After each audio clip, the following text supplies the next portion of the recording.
작년 말부터 거룩을 주제로 한 말씀을 살펴보고 있는 중이지만 오늘은 교회 절기로 부활절, 부활주일이어서 부활을 주제로 한 말씀과 또 적용에 대해서 나누도록 하겠습니다.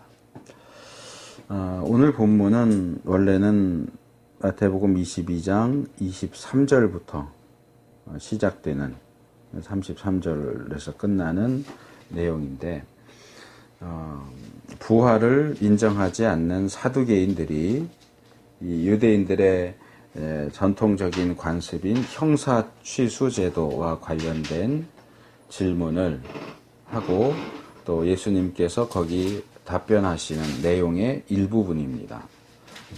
우리가 지금 읽은 29절에서 33절, 32절까지는 예수님의 답변을 기록하고 있는 내용입니다.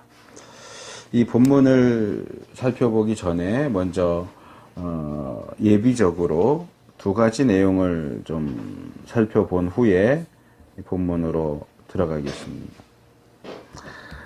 첫 번째 부분은 형사취수제도라고 하는 형사취수제 또는 수혼제도라고 하는 그 제도에 대한 좀 간략한 설명이 필요합니다. 조금 전에 이게 유대 사회의 전통적인 관습이라고 했지만 사실 이런 제도가 유대 사회에만 있었던 것은 아닙니다. 이 유대 사회뿐만 아니라 이 고대에는 또 어떻게 보면 우리나라에도 여전히 그게 남아 있는데 이 가문을 이어가는 것은 굉장히 중요한 일로 여겨집니다. 그래서 이 아들이 없는, 자식이 없거나 아들이 없거나 하는 그런 경우에 이 가문의 대가 끊어진다. 그런 생각들을 합니다. 그래서 이 유대인 사회에 있어서는 한 남자가 결혼을 했는데 아들이 없이 죽었다 하는 얘기는 그 사람의 가문이 이제 없어진다, 끊어진다 하는 것을 의미합니다.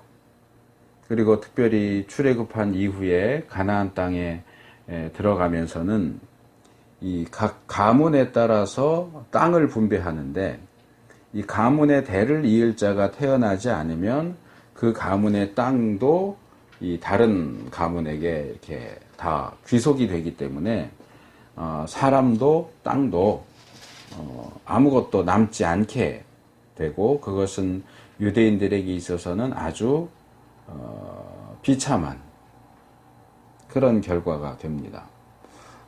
거룩에 대한 이야기를 하는 중에 이 구약의 종말론과 신약의 종말론이 어떻게 다른가 하는 것을 몇 번 이야기했었는데 신약의 종말론은 이제 예수님이 오시면 우리가 하나님이 지으신 새하늘과 새 땅, 새 예루살렘에서 사는 것으로 끝납니다. 그리고 그것을 조금 더 다른 표현으로 바꾸어서 말하자면 이 생, 이 땅에서의 삶과 내 생, 오는 생애의 삶 또는 뭐 한국의 동양의 전통적인 표현을 쓴다면 현세와 내세 또는 뭐 저승, 이승과 저승 이렇게 나눌 수 있겠죠. 그래서 신약의 종말론은 예수님이 오시는 것을 기점으로 해서 뭐 이 땅덩어리가 아주 없어지는 것은 아니지만 완전히 새로운 세계, 바꿔 말하면 영적인 세계와 연결이 된다. 이렇게 볼 수 있다면 구약의 종말론은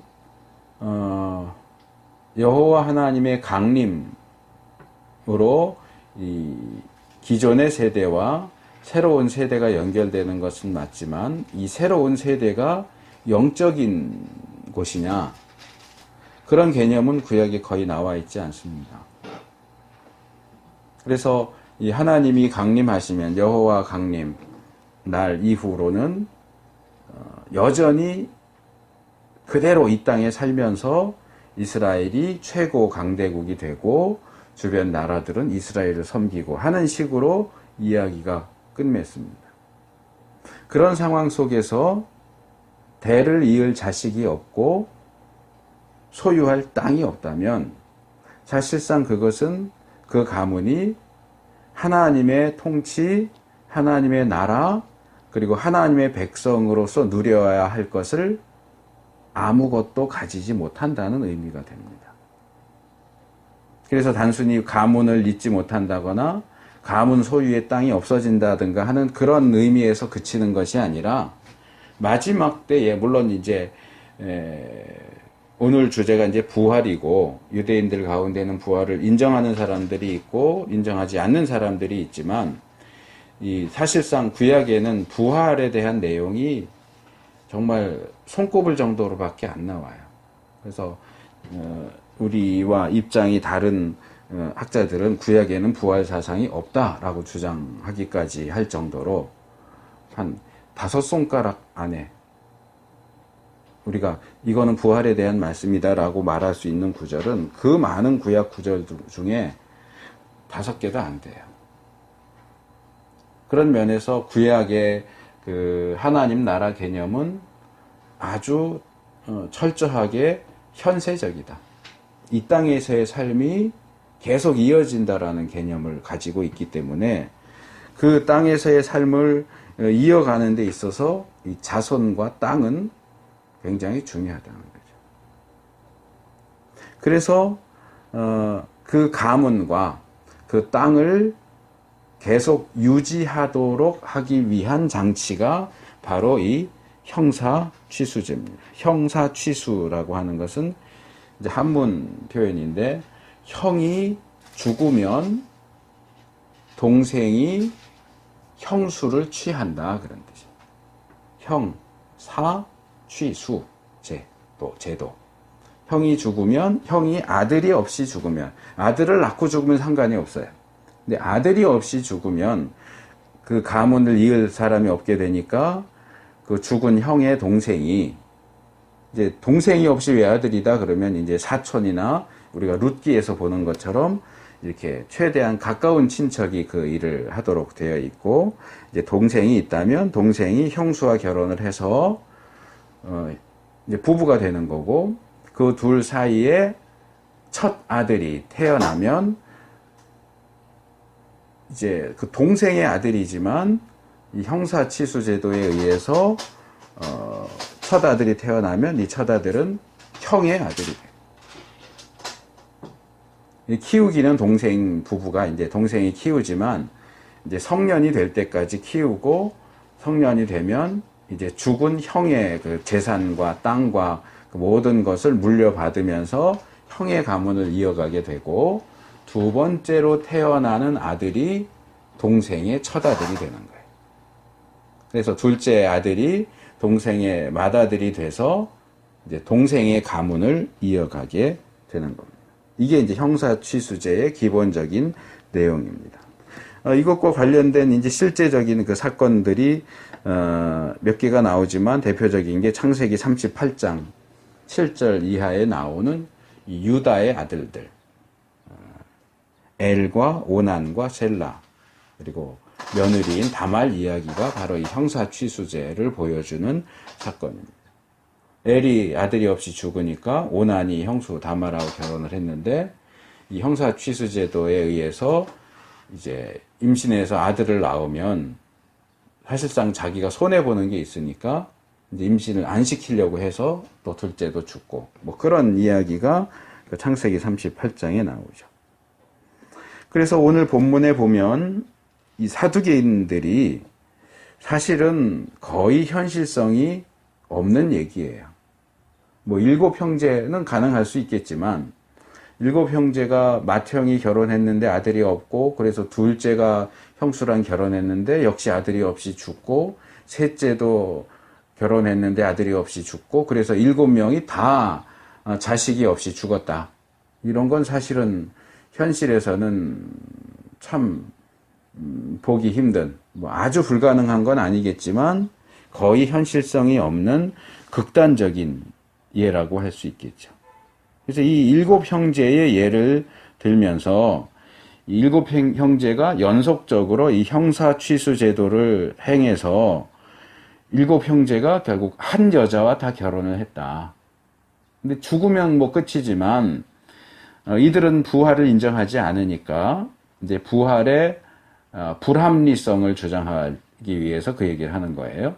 부활이 있다면, 그래서 죽은 7명의 형제와 그 7명의 형제와 모두 결혼한 그 한 여자가 부활한다면 그 여자의 남편은 누가 되어야 하겠습니까? 하는 것이 이들의 질문이에요.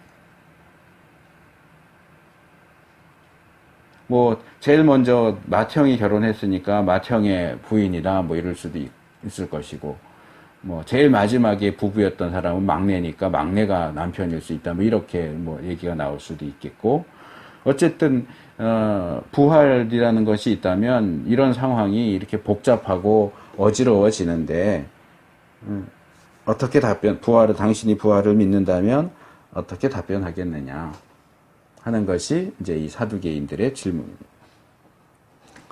자, 이제 두 번째로 이제 살펴봐야 될 것은 이제 이러한 질문을 하고 있는 사두개인은 어떤 사람들이냐 하는 겁니다. 예수님 당시에 이 유대 사회에는 몇 개의 이 종교적인 분파가 있었습니다. 그 중에 뭐 정치적인 거 빼면 종교적인 분파는 이제 3개 정도가 있는데 성경에는 그 중에서 2개만 나옵니다. 바리새인이라고 하는 바리새파, 그 다음에 지금 얘기하는 사두개파, 사두개인이 있고, 그 다음에 열심당이라고, 열심당은 종교적인 파고 쿰란파가 있는데 쿰란파에 대해서는 성경에 언급하지 않고 있으니까 넘어가고, 이 성경에 신약에 나오는 2개의 분파가 바리새파와 사두개파인데 이 2개의 파는 여러 가지 면에서 서로 대조적입니다. 이 바리새파 또는 바리새인은 이 의미가 이제 분리됐다 그런 뜻이에요. 이제 자기 스스로를 다른 사람들과 분리시키고 구분시키는 사람들입니다. 그래서 이들은 이 유대 사회에서 비율로 놓고 보면 소수에 속하지만 바리새파의 가장 중요한 부분은 뭐냐 하면 율법을 철저하게 지킨다. 율법의 조항들의 대부분의 관심을 거기에 쏟고, 그리고 거기 나오는 율법의 조항들을 철저히 지키고자 하는 사람들이 바리새파다. 그래서 이들은 이제 우리에게는 구약인데 유대인들의 성경을 이제 율법 토라와 선지서인 네빔, 그 다음에 성문서인 케투빔, 이 구약 전체를 다 권위 있는 것으로 인정할 뿐만 아니라 거기서 한 걸음 더 나아가서 구전으로 내려오는, 우리 성경에는 이제 장로들의 유전 이렇게 대부분 번역이 되어 있는데 구전 율법, 그러니까 지금 말하는 이 율법서, 선지서, 성문서는 말하자면 문전, 글로 쓰여져서 책으로 전해져 내려오는 전통적인 가르침이라면, 이제 구전은 입에서 입으로, 랍비들을 통해서 입에서 입으로 전해져 오는 율법이죠. 이 시내산에서 하나님께서 글로 적힌 내용과 그 다음에 입으로 전해질 내용 2가지의 율법을 다 주셨다 이렇게 믿어요, 바리새인들은. 그래서 이 기록된 율법과 입에서 입으로 전해져 오는 구전 율법을 다 똑같이 권위 있는 것으로 여기고 그 2 종류의 율법을 다 철저하게 지키려고 노력하는 사람들이 바리새인들이에요. 그래서 이제 신약의 복음서 보면 예수님이 이 바리새인들을 굉장히 위선적인 사람들이라고 해서 공격을 많이 하시지만, 실제로 그 당시에 유대 사회에서 바리새인들은 일반 백성들에게 굉장히 많은 존경을 받는 사람들이었어요. 숫자는 적지만 그 사회 안에서 존경받고 아주 영향력 있는 그런 부류의 사람들이었습니다. 그리고 이 바리새인은 이제 사두개인 또는 사두개파와 거의 정반대에 있다고 말할 수 있습니다. 이 사두개인이라고 하는 이름은 정확하지는 않지만 이 구약에 나오는 다윗 시대, 솔로몬 시대에 살았던 사독이라고 하는 제사장의 이름에서 이 사두개파가 나왔다, 보통 그렇게 봅니다. 그래서 이 사두개파는 이제 주로 종교적인 지도자들, 제사장들, 대제사장들, 그리고 종교적 지도자일 뿐만 아니라 당시 유대 사회의 정치적인 지도자들. 근데 유대 사회는 이제 신정 국가이기 때문에 종교 지도자와 정치 지도자가 이렇게 함께 가는 경우가 많았고, 또 그 당시에는 신구약 중간 시대에 이제 여러 가지 일들이 있으면서 말하자면 권력이 종교 지도자들과 정치 지도자들에게 이렇게 딱 구분돼서 나눠진 게 아니고, 물론 정치 지도자들도 따로 있죠. 뭐 총독도 있고 분봉왕도 있고 뭐 이랬지만, 총독은 로마 사람이고 분봉왕은 헤롯은 에돔 사람이다 보니까 유대 사회 안에서 유대인 지도자들은 결국은 이 사두개파가 종교적인 지도자를 겸과 정치적인 지도자를 겸하면서 최고의 위치를 차지했습니다. 그래서 이 종교 지도자이면서 동시에 정치 지도자라고 하는 것이 이 사두개파의 굉장히 독특한 특징을 만들어내는데, 이렇게 보면 굉장히 희한하다라고 생각이 들 수 있는데, 이들은 종교적으로는 굉장히 보수적이면서 정치적으로는 굉장히 개방적인 사람들이에요.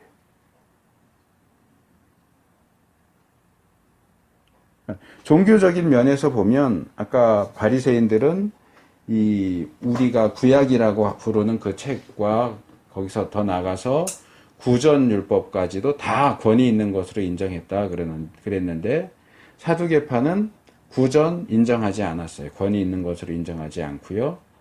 구약에서도 모세오경만, 율법만 권위 있는 것으로 인정했어요. 선지서도 성문서도 권위 있는 것으로 인정하지 않고, 토라, 모세오경만 절대적인 것으로 인정하고, 그러다 보니까 모세오경에서 분명하게 제시하고 있지 않다라고 생각되는 주제들, 이게 이제 마가복음 12장 18절, 누가복음 20장 27절, 사도행전 23장 8절 이런 곳에 나오지만, 이 사두개인들은 부활을 인정하지 않았어요. 어떻게 죽은 사람이 다시 살아나냐. 부활, 그 다음에 천사, 영혼, 또 미래의 심판, 보응, 이런 것들도 전혀 인정하지 않았습니다. 그러다 보니까 그 모든 성경, 구약 성경 전체와 구전까지도 인정하는 바리새인과 오경만 인정하는 사두개인은 서로 입장에 있어서 굉장한 차이를 보일 수밖에 없어요. 그리고 정치적으로 개방적이라고 하는 얘기는 뭐냐 하면, 이들이 이 유대 사회의 정치적인 지도자로서 활동하기 위해서는 로마 제국과 때로는 분봉왕과도 타협할 수밖에 없고, 그들에 대해서 이제 속으로는 저런 이방인, 개 같은 놈들 뭐 이럴지 모르지만 겉으로는 그래가지고는 정치를 할 수가 없으니까 겉으로는 하하 호호 하면서 타협해가면서 정치 권력을 계속 유지했어요.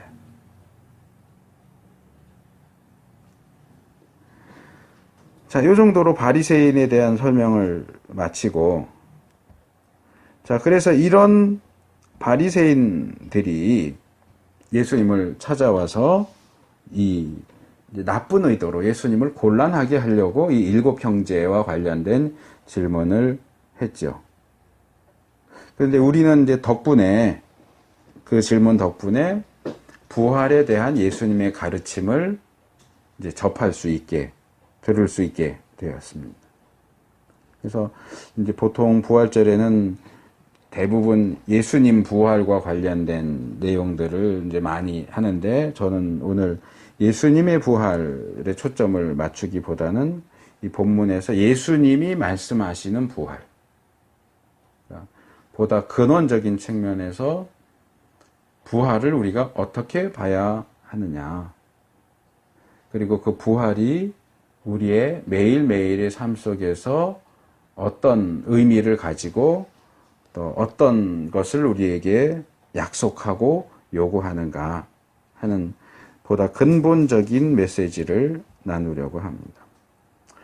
본문 29절은 이 부활에 대한 가장 핵심적이고 그리고 강력한 메시지라고 할 수 있습니다. 예수님께서는 사두개인들이 부활을 인정하지 않는 것이 오해에서 나온 것이다 라고 지적을 하세요. 너희가 오해하고 있구나. 부활에 대해서 오해하고 있구나. 그들이 오해하고 있는 것은 부활에 대한 것이기도 하고 또 조금 더 본문으로 구체적으로 들어가면 두 가지인데 하나는 성경에 대해서 오해하고 있고 또 하나는 하나님의 능력에 대해서도 오해하고 있다.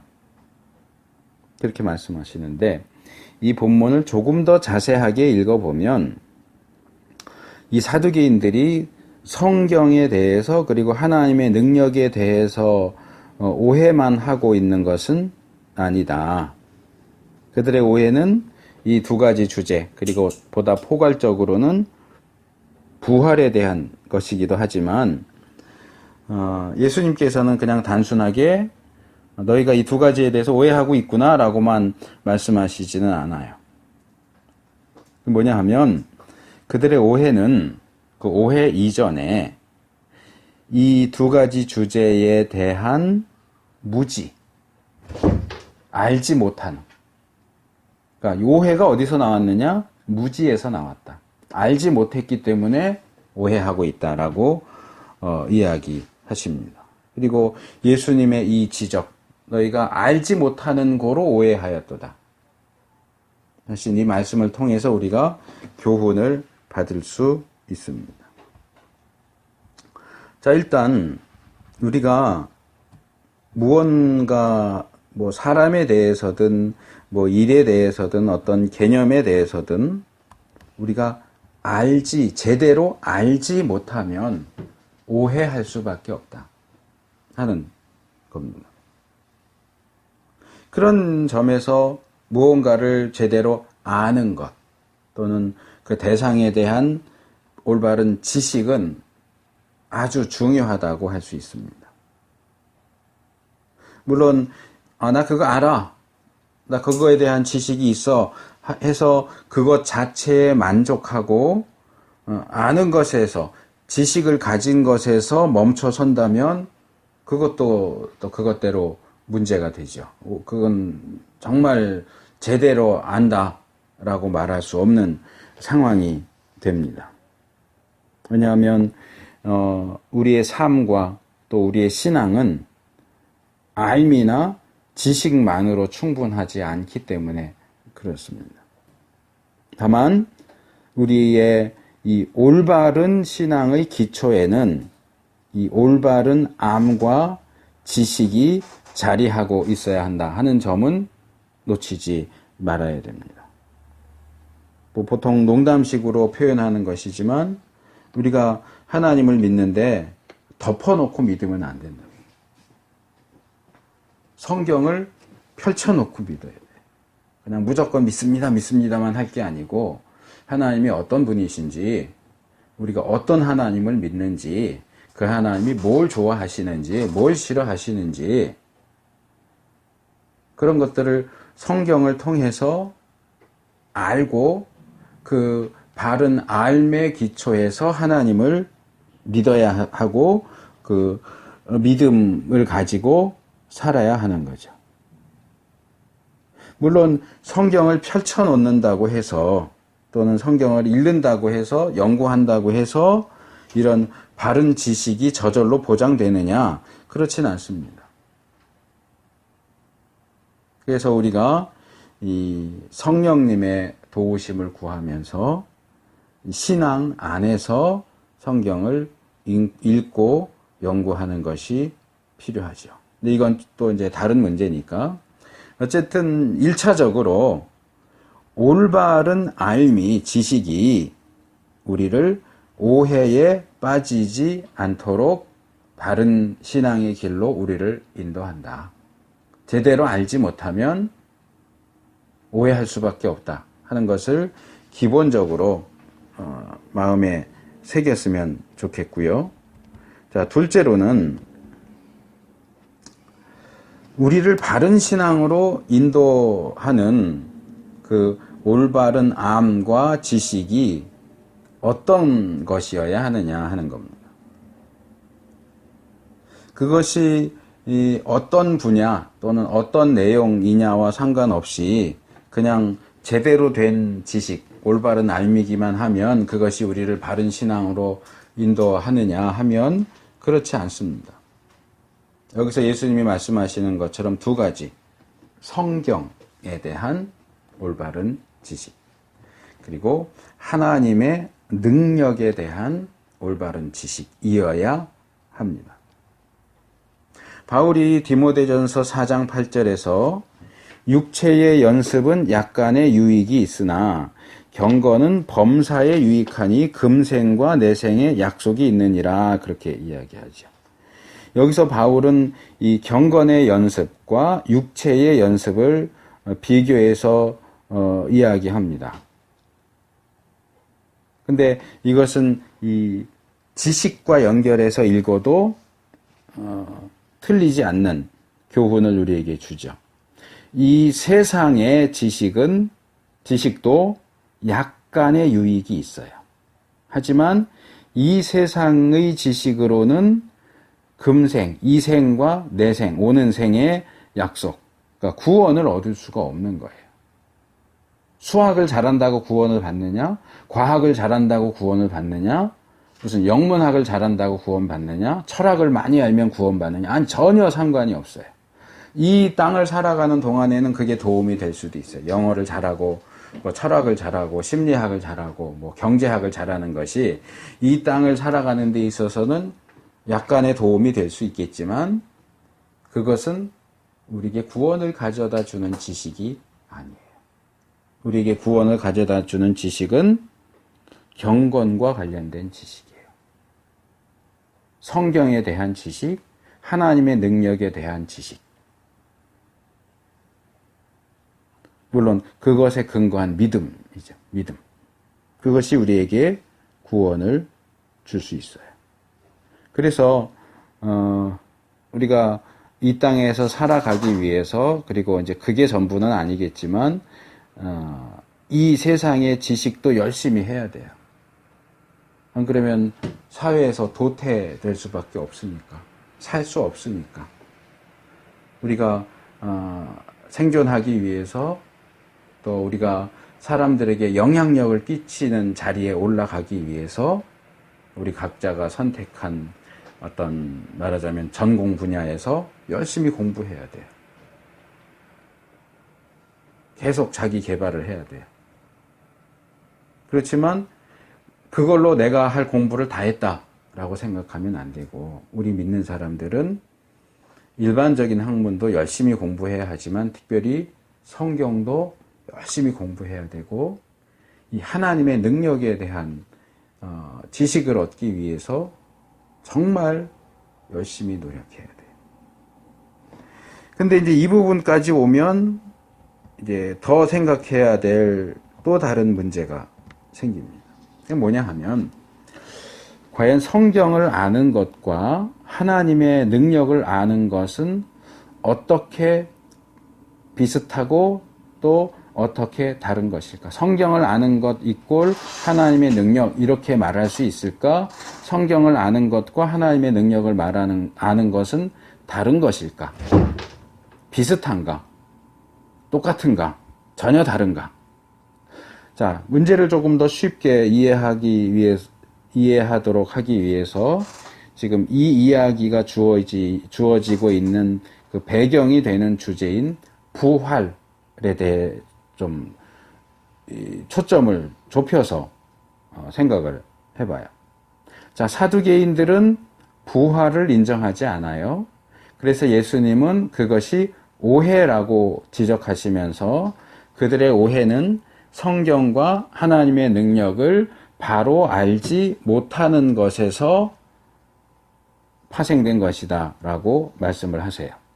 이걸 뒤집어서 말하면 그들이 성경도 제대로 알고 하나님의 능력도 제대로 알았다면 부활을 부정할 수 없었을 것이다 하는 내용이죠. 그러니까 부활을 인정하는 것은 성경을 통해서 알 수 있고 하나님의 능력을 통해서도 알 수 있다. 그래서 그들이 참 하나님의 백성이라면 부활에 대한 성경의 가르침도 마땅히 알았어야 하고 하나님의 능력에 대한 것도 마땅히 알았어야 하는데 그들이 이 두 가지를 다 알지 못하고 있다라고 말씀하시죠. 그렇다면 이 사두개인들이 이 알았어야 하는 보다 구체적인 내용이 어떤 것들일까? 본문에서 예수님은 두 가지를 말씀을 하세요. 근데 이 두 가지가 각각 성경 그리고 하나님의 능력 이렇게 서로 짝을 짓는 것인지 아닌지 그것은 분명하지 않습니다. 일단 첫째로 이 30절에 나오는 부활 때에는 장가도 아니가고 시집도 아니가고 하늘에 있는 천사들과 같으니라 하는 말씀을 하세요. 그런데 이 내용은 성경의 다른 곳 어디를 찾아봐도 나오질 않아요. 여기서 예수님이 말씀하신 것 외에는. 그러니까 성경을 열심히 읽고 연구한다고 해서 알 수 있는 지식이 아니라는 얘기죠. 성경에 이 당시 이제 예수님과 사두개인들에게 있어서 성경은 이제 구약밖에 없지만 구약과 신약을 합쳐도 마찬가지예요. 이 성경에 하나님께서 천사들을 부리시는 내용은 종종 나오지만 천사들의 상태나 천사들의 생활에 대해서 언급하는 내용은 나오지 않아요.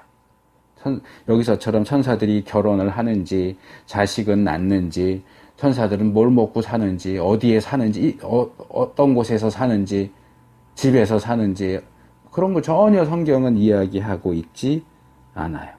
그렇기 때문에 이 내용은 성경을 읽는 것을 통해서 간접적으로 직접 보아서 알 수 있는 건 아니고 성경에 읽어보니까 그렇대더라 해서 알 수 있는 그런 내용의 지식이 아니라는 거죠.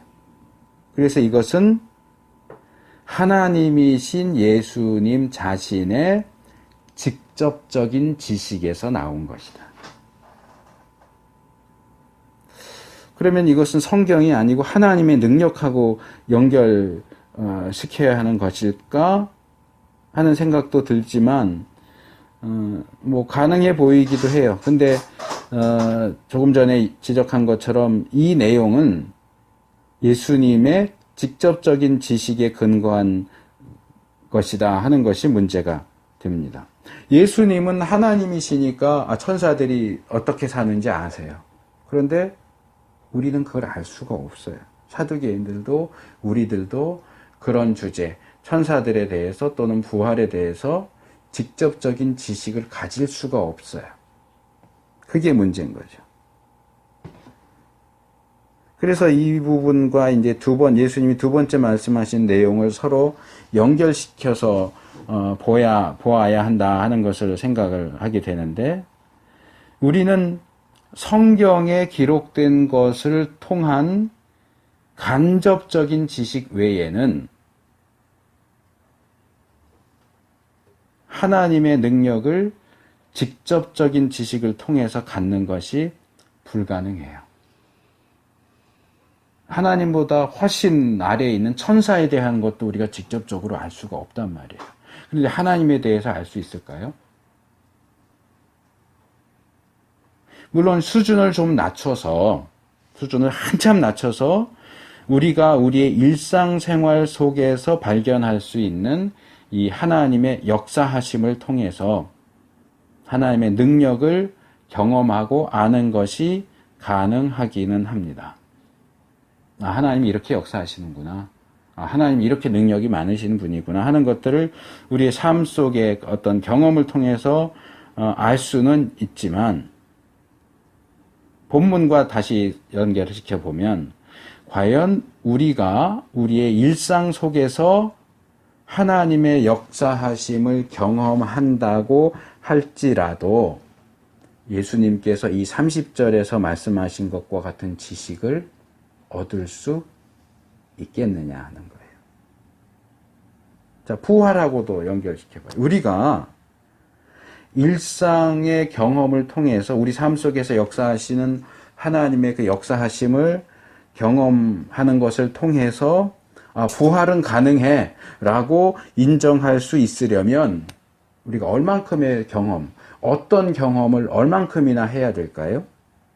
뭐 그냥 단도직입적으로 말해서 우리가 알고 있는 우리 주위에 누군가가 죽었는데 그가 다시 살아났다, 부활했다 하는 그런 경험을 몇 번이나 경험하면 부활은 가능하구나, 하나님이 죽은 사람도 다시 살리실 수 있는 능력이 있어 라는 확신을 가질 수 있게 될까요? 여러분은 몇 번이나 봤습니까? 죽은 사람이 다시 살아나는 것을. 아무도 본 사람이 없어요. 그러니까 우리는 우리 삶 속에 역사하시는 하나님의 역사하심을 아무리 많이 경험한다 할지라도 그 경험의 기초에서 직접적인 지식을 통해서 하나님의 능력이나 특별히 하나님의 그 부활의 능력을, 맞아, 하나님은 부활의 능력이 있어라고 직접적인 지식을 통해서 이해하고 인정하고 확신한다는 것은 사실상 불가능한 일이라는 거예요. 그럼 우리가 어떻게 하나님의 능력, 부활하게 하시는 하나님의 능력을 어떻게 알 수 있느냐? 성경을 통해서 알 수 있는 거예요. 우리의 직접적인 지식, 직접적인 경험을 통해서는 알 수가 없고, 그래서 이 예수님은 이 30절에서 천사들이 어떻다 하는 얘기를 하시면서 사두개인들에게 야, 너희들은 어떻게 그것도 모르냐라고 지적하거나 책망하시지 않아요. 이 30절 내용은 책망이나 지적이 아니라 그냥 예수님께서 알고 계시는 사실을 그냥 알려주시는 거예요. 야, 이거 니들은 모르겠지만 천사들은 결혼하지 않아.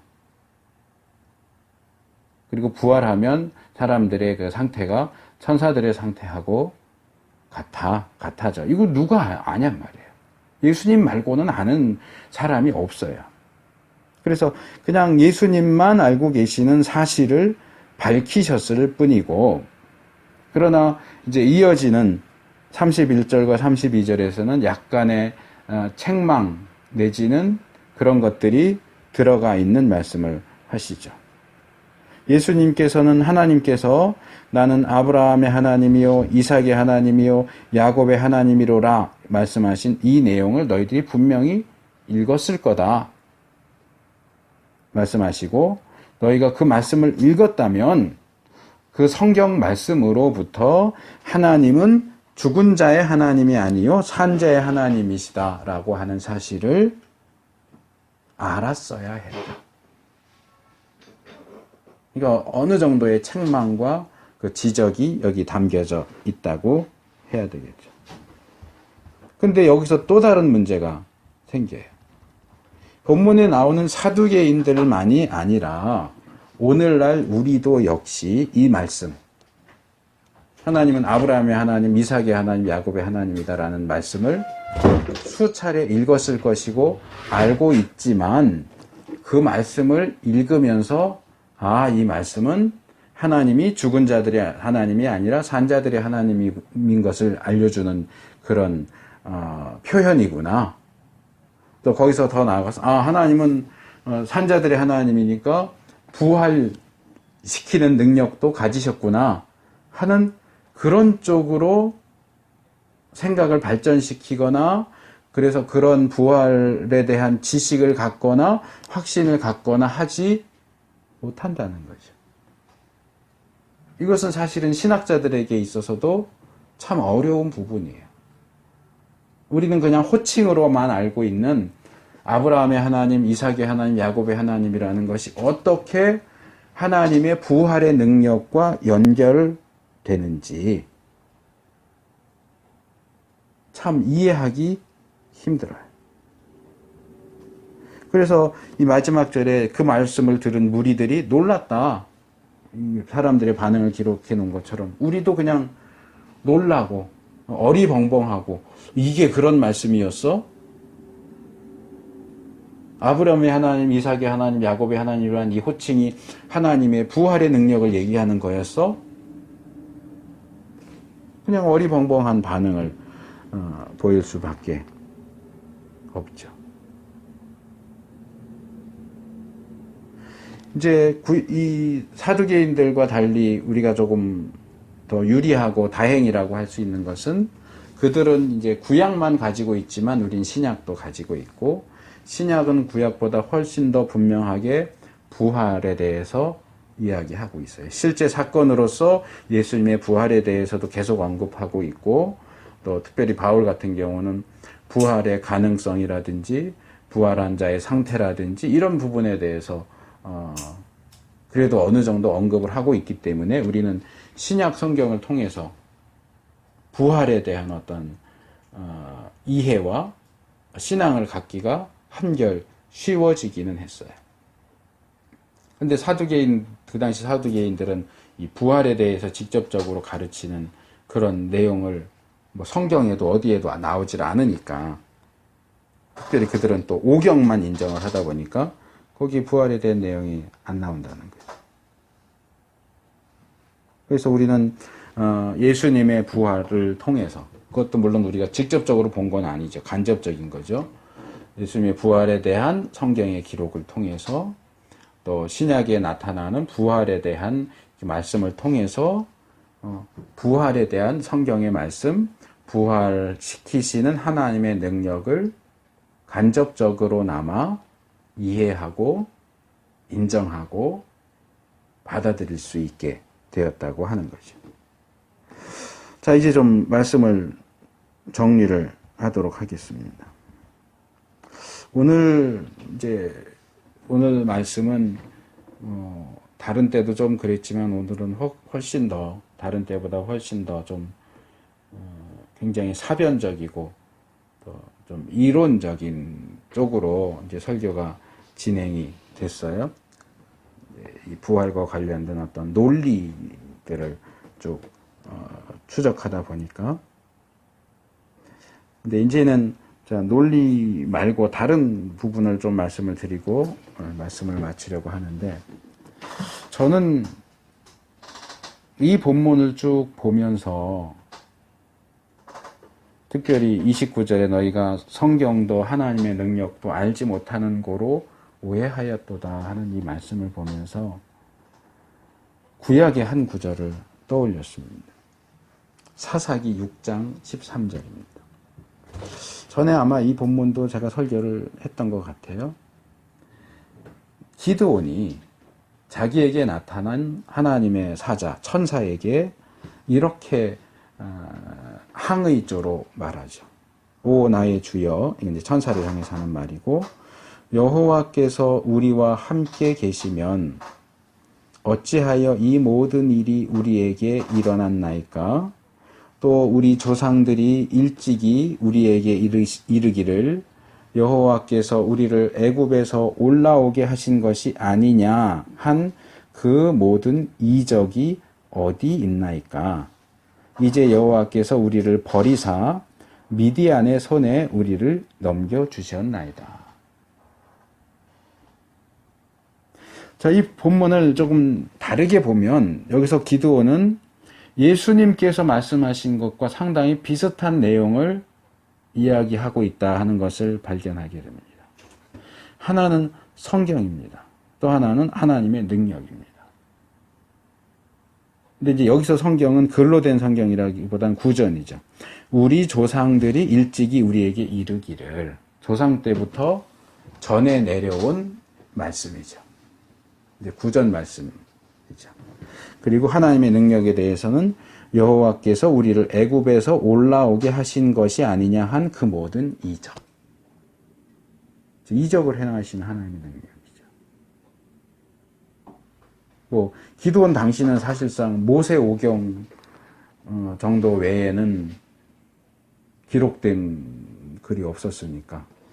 근데 이제 출애굽기를 봤다면 이제 출애굽기에 나오는 그 하나님의 열 재앙이라든지 그 하나님의 행하신 이적들, 광야 생활 동안 일어났던 이적들을 읽었을 수도 있겠죠. 근데 그냥 여기서 기도는 그냥 단순하게 조상들이 우리에게 이르기를 이렇게만 이제 얘기를 하지만 이게 이제 결국은 성경이죠. 그래서 기도는 여기서 말씀에 대해서 언급하고 그 다음에 하나님의 능력에 대해서 언급하면서 사실 참 놀라운 일인데 이 기드온 시대는 사사시대에 왕도 세워지기 전이에요. 그러니까 이스라엘 역사에서 상당히 초기죠. 상당히 초기인데도 불구하고 그 초기에 살고 있는 이 기드온이 오늘날 우리가 말하는 것과 같은 아주 비슷한 그런 불평, 원망, 항의 같은 것을 하고 있다는 거죠. 이거죠. 과거에 우리 조상들의 시대에 역사하신 하나님이 왜 지금은 역사하시지 않습니까? 여호와께서 우리와 함께 계시면 어찌하여 이 모든 일이 우리에게 일어났나이까? 이제 여호와께서 우리를 버리사 미디안의 손에 우리를 넘겨주셨나이다.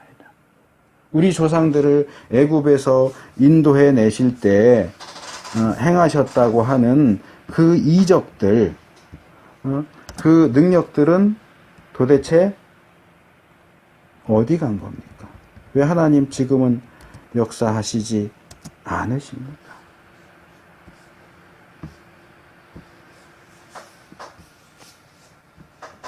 이게 기드온의 고민거리였어요. 과연 하나님은 이 과거에 기록된 또는 이야기로 내려오는 그 어떤 시대에만 역사하시는 분이고 내가 살고 있는 이 시대에는 역사하시지 않으시는가?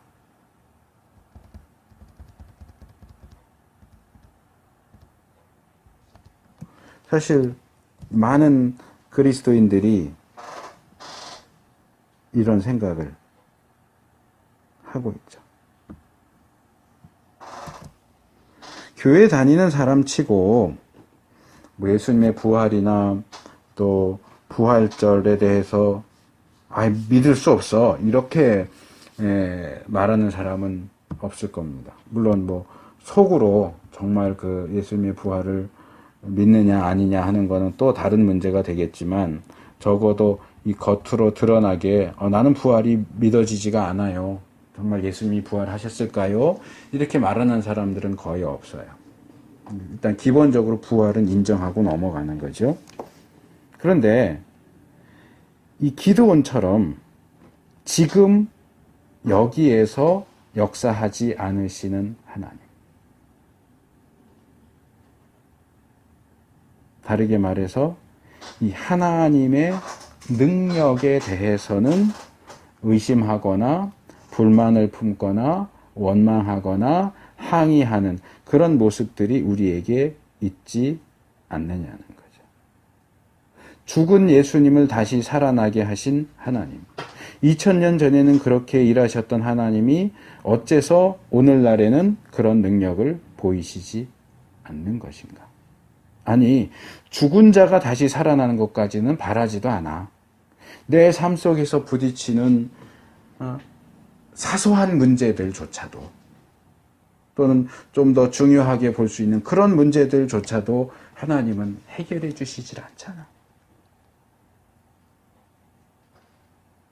하나님의 출애굽의 그 능력이, 부활의 능력이 어디 간 거지?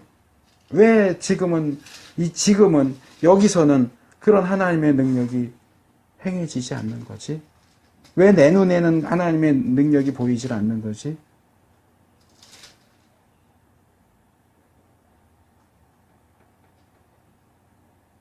왜 내 삶 속에서는 하나님이 역사하시지 않지?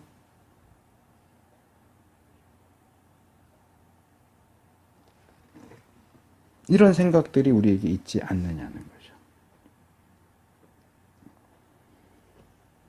저는 개인적으로 이제까지의 삶을 이렇게 보면서 많은 분들이 하나님이 나에게 기적적으로 역사하셔서 뭐 이런 일도 해주셨고 저런 일도 해주셨고 뭐 그런 간증들을 하는 사람들이 종종 있는데, 사실 저는 하나님께서 특별하게 그렇게 역사하시고 문제를 해결해 주시고 하셨던 경우는 그렇게 많지 않았던 것 같아요. 근데 이번에 이사 문제와 관련해서 몇 주 전에도 한번 제가 그 얘기를 했지만 도저히 어떻게 할 수가 없어요.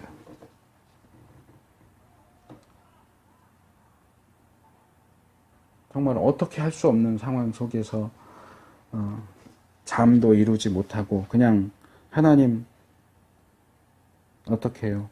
역사해 주세요. 집도 없고 돈도 없고 대출도 안 되고 어떻게 해요?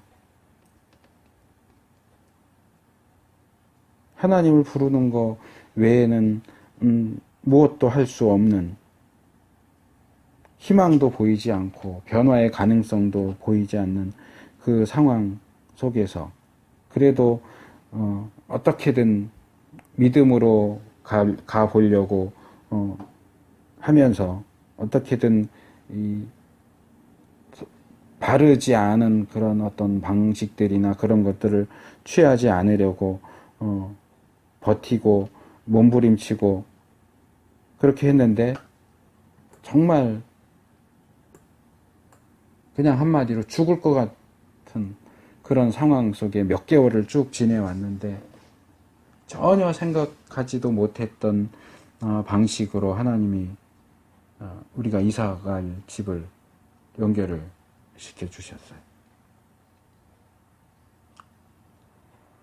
그게 저한테는 사실 부활 같은 경험이에요.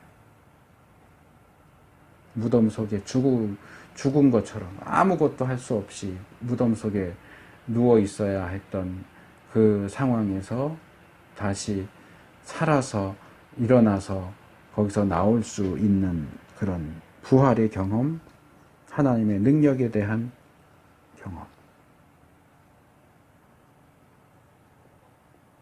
기드온처럼 하나님 어떻게 그럴 수가 있습니까? 과거에 역사하셨던 하나님 왜 지금은 역사하지 않으십니까? 왜 우리를 버리십니까? 우리를 버리신 거 아니에요? 라고 부르짖고 항의하던 그 자리에서 하나님 정말 감사합니다.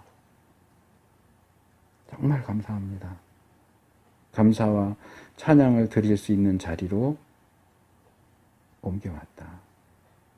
그런 점에서 저는 이번 부활절을 맞이하면서 큰 선물을 받았다고 생각을 합니다.